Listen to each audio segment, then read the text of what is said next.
Practically everyone in the martial arts and combat world believes that being non-telegraphic is imperative, that it's absolutely vital, so much so that it is considered doctrine.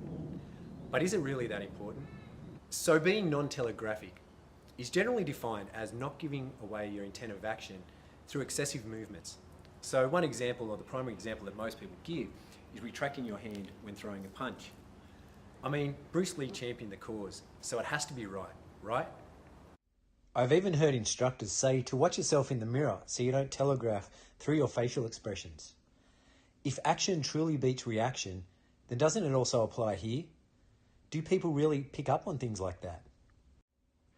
A couple of years ago, I put up a video on YouTube of Mick Coop teaching telegraphing or loading doesn't matter unless it's excessive, and that every fighter loads their shots.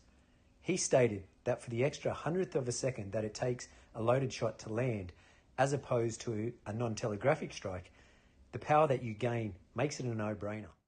So all the YouTube experts came out in force. They were horrified at this video. How could this be? It upset a lot of people, that video. It got a lot of views and a lot of hate. And the most common argument that people made was, A, that professional boxers don't telegraph or don't retract on their punches. The other one, they also mentioned it doesn't happen in the UFC, and heaven forbid it happens on the streets. You know, that would result in death or something.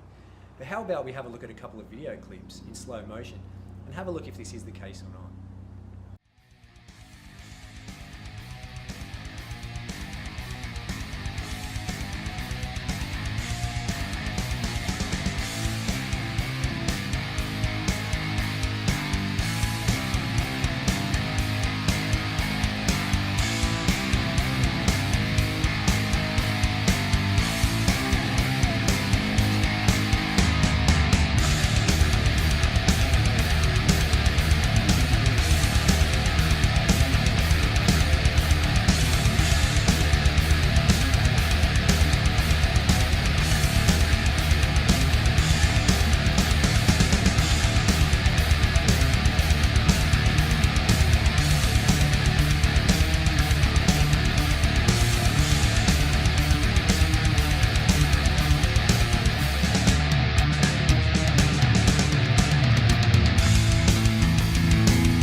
So perhaps the dialogue needs to change from talking about being non-telegraphic to talking about speed of movement. Maybe it should also change to consider timing and placement and all those things about the right time to strike, because, you know, if you look at the definition, are you really giving away your intent to hit that person if they're not picking up on those small movements? So it's something to consider.